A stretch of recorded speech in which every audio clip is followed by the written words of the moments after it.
Bonjour mesdames et messieurs, bon réveil et bienvenue sur la chaîne qui rassemble. Le président de la République, Alassane Ouattara, s'est entretenu hier lundi 26 septembre avec Henri Konan Bédié, le président de la conférence des présidents du RHDP. Au menu de cette rencontre qui s'est tenue à la résidence du président Henri Konan Bédié à Cocody, la situation sociopolitique de la Côte d'Ivoire, la situation au Gabon et l'avant-projet de la nouvelle constitution ivoirienne. Nous y reviendrons dans nos prochaines éditions. Nous sommes le 27 septembre 2016 et c'est la journée mondiale du tourisme. Cette journée est l'occasion pour les opérateurs du secteur de faire le point sur les besoins fondamentaux et de parler des activités touristiques. En Côte d'Ivoire, plusieurs sites touristiques de notre pays seront visités le temps d'un week-end. Patricia Omouetia. Il y a 2 ans de cela, les populations de Gonzague, sur la route de Bassam, ont été déguerpies. Une opération initiée par le gouvernement en octobre 2014 qui nous a permis de découvrir un autre visage de notre pays, la Côte d'Ivoire. Un littoral exceptionnel où se mêlent eau salée et ensoleillement dans un décor de pêche artisanale. Un lieu qui revit et retrouve sa magie peu à peu perdue. Ce nouveau décor n'a pas changé les habitudes des pêcheurs qui pratiquent cette activité depuis longtemps. On pêche, mais il y a des jours on gagne 2 000, 3 000. Il y a des jours, si ça donne, c'est trop, c'est 20 000, 10 000. Mais c'est bon pour nous tous. C'est pour le gouvernement, il dit qu'il va faire quelque chose dessus, il a cassé ça. Ce n'est pas nos problèmes, c'est le problème de l'État. Ce qu'il voulait faire, il va faire. Cependant, ce littoral qui s'offre à nous avec une vue imprenable sur la mer est un déboire écologique avec l'insalubrité qui règne en maître, au moment où le monde entier est en train de célébrer la journée mondiale du tourisme. Nos activités actuellement sont au ralenti. Il faudrait qu'il y ait assez de touristes. C'est les touristes qu'on a besoin. Je vais exhorter vraiment tous les touristes à reprendre leurs vieilles habitudes, c'est-à-dire venir visiter Bassam et tout. Et puis voilà, leur dire que la vie a repris ici. Le cadre il est beau, il fait beau.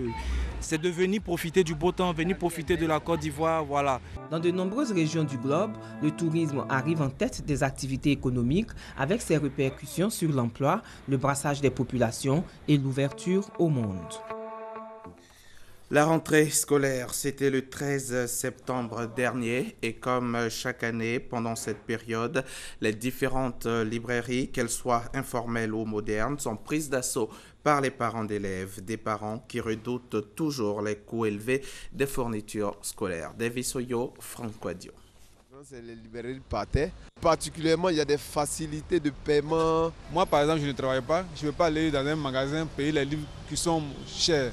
Où se procurer un bon livre ou un document pédagogique à moindre coût? Certainement pas en librairie. L'idée est bien ancrée dans les esprits. Ils sont plusieurs à privilégier ces librairies informelles appelées librairies par terre. Nogues vient d'effectuer quelques achats pour ses enfants. D'abord, je suis passé à la librairie pour prendre un peu les prix, sonder un peu les prix. On vient souvent à la librairie par terre parce que ici c'est discutable. Ici, l'avantage notable, ce sont les prix pratiqués. C'est un livre d'anglais, le nouveau au programme. Je l'ai eu à 3 500, à la baisse, 3 500. Oh, la grande librairie, on m'a parlé de 4 000 et quelques. Les librairies par terre, certes. D'autres parents d'élèves, en revanche, disent trouver leur compte en cette période de rentrée scolaire dans les librairies classiques. C'est le cas de ce père de 4 enfants. Chaque année, je viens à la librairie pour faire mes achats. Je préfère que ça soit ça. Je n'aime pas trop ce qui a déjà été utilisé. Si on vient ici, c'est justement parce qu'on a des prix qui sont plus intéressants et pour des enfants qui sont en difficulté, c'est très avantageux. La hantise des prix, une question qui n'a pas son sens. Pour ce responsable de librairie, les prix des livres sont adaptés à toutes les bourses. Vous donnez un exemple de prix. Toutes les fournitures d'un gosse qui va au CP1, vous l'achetez dans cette petite pochette-là à 6 800 francs. Voilà. Donc amusez-vous à aller, comme vous dites, à les voir par terre ou dans l'informel, à acheter individuellement ces ouvrages ou ces fournitures qui sont à l'intérieur. Vous allez vous rendre compte que vous allez les acheter beaucoup plus cher. Les librairies par terre, Il y a aussi la possibilité d'échanger anciens et articles neufs, un réflexe qui a son utilité selon certains. Des trocs, c'est-à-dire échange des livres. Lorsque tu as les anciens livres que tu peux venir aussi échanger, ce qui n'est pas le cas dans les magasins. Ça peut être en bon état, ça peut être en mauvais état, mais quand tu lis, tu retiens quelque chose et puis ça passe. Il faut cependant organiser le secteur. L'association des bouquinistes et libraires de Côte d'Ivoire a été suscitée justement avec en plus le désir d'aider les parents d'élèves. Vu l'importance de ce secteur, nous avons trouvé nécessaire de nous fédérer pour pouvoir aider nos parents qui n'ont pas les moyens, qui nous sollicitent pendant la rentrée. Librairie par terre, librairie classique, la quête au final n'est pas différente. Suffit de trouver la bonne astuce. Le reportage de David Seyo a été commenté pour vous par Franck Quadio. En mars dernier, l'État de Côte d'Ivoire, à travers le Trésor public, a mobilisé 125 milliards de francs CFA sur un objectif initial de 120 milliards par un emprunt obligataire de l'épargne TPCI 6%. Hier lundi, le Trésor public et la Bourse régionale des valeurs mobilières ont procédé à la première cotation de cet emprunt obligataire TPCI 6% 2016-2018 avec un montant nominal de 120 milliards de francs CFA. L'objectif de cette cotation sur les marchés financiers est de refinancer des titres émis antérieurement et le financement des investissements de l'État au titre de l'année 2016. Reportage Francis Boifou. Première cotation de l'emprunt obligataire TPCI 6% 2016-2028 à la Bourse régionale des valeurs mobilières BRVM. Ça y est. Voilà. Les 120 milliards de francs CFA émis sur les marchés financiers ont été mobilisés en mars dernier par appel public à l'épargne. Il s'agit de donner à présent l'occasion à ceux qui n'ont pas pu acheter ces obligations lors de l'émission primaire, c'est-à-dire la première souscription, de le faire désormais à travers la BRVM. Tous les jours, on va vendre ou acheter, suivant ce que les investisseurs auront comme besoin. Le taux d'intérêt est de 6% sur 12 ans. 6%, c'est au-dessus de tous les instruments de dette que l'on a aujourd'hui dans notre sous-région. Les investisseurs qui achètent ces obligations sont rémunérés à 6% net d'impôts. Cette émission de capitaux vise des objectifs stratégiques. À travers ces émissions, l'État capte les ressources nécessaires au financement de ces investissements. Le message que nous voulons lancer aux Ivoiriens, c'est d'accompagner l'État de Côte d'Ivoire à l'occasion de ces opérations d'emprunt. La Direction générale du Trésor a l'ambition de multiplier les moyens pour financer le Plan national de développement PND 2016-2020. Montant du PND, 30 000 milliards de francs CFA, dont 62,5% est à rechercher auprès du secteur privé. Face à l'ampleur des dégâts causés aux forêts ivoiriennes ces dernières décennies, la SODEFOR, la Société de développement des forêts, veut à l'occasion de la célébration de son cinquantenaire miser sur l'élaboration de nouvelles stratégies qui seront étendues aux forêts classées. Objectif, trouver des solutions durables en vue de la reconstitution du couvert forestier. On en parle avec Grace Kando. Le développement de la production forestière, la valorisation des produits de la forêt et la sauvegarde des zones forestières sont entre autres les missions dévolues à la Société de développement des forêts SODEFOR. Cette structure gère 234 forêts classées d'une superficie de 4,200 millions d'hectares. 50 ans après, beaucoup a été fait dans les domaines de l'aménagement, de la protection des forêts et du reboisement. En 50 ans, c'est 2 500 000 hectares de forêts aménagées, c'est 210 000 hectares de reboisement industriel réalisés, mais c'est également 2 centres de bouturage qui ont été mis en place. C'est la mise en place des politiques de gestion des forêts naturelles, mais également des reboisements. Des acquis certes, Mais quelques difficultés demeurent. Il s'agit entre autres de la diminution de la subvention de l'État, l'insuffisance des ressources humaines et l'envahissement des forêts classées par les populations pour l'agriculture et l'orpaillage. L'assaut des forêts veut pallier toutes ces difficultés. La première des choses, il faut protéger ces forêts. Et si nous assurons une protection effective, intégrale, même s'il n'y a pas de reboisement, les forêts vont se reconstituer d'elles-mêmes. Et c'est pour ça que nous avons élaboré un plan de reboisement qui s'étend sur 25 ans de la période de 2016 jusqu'à 2025 et qui concerne 350 000 hectares, en raison de 35 000 hectares par an, ce qui n'a jamais été fait en Côte d'Ivoire. Et ça va nous permettre rapidement de porter le potentiel actuellement de reboisement à plus de 500 000. 50 ans d'activité de la Société de développement des forêts, le grand défi de l'assaut des forêts, la reconstitution du couvert forestier ivoirien par des actions de sensibilisation. Reportage signé Grace Kando.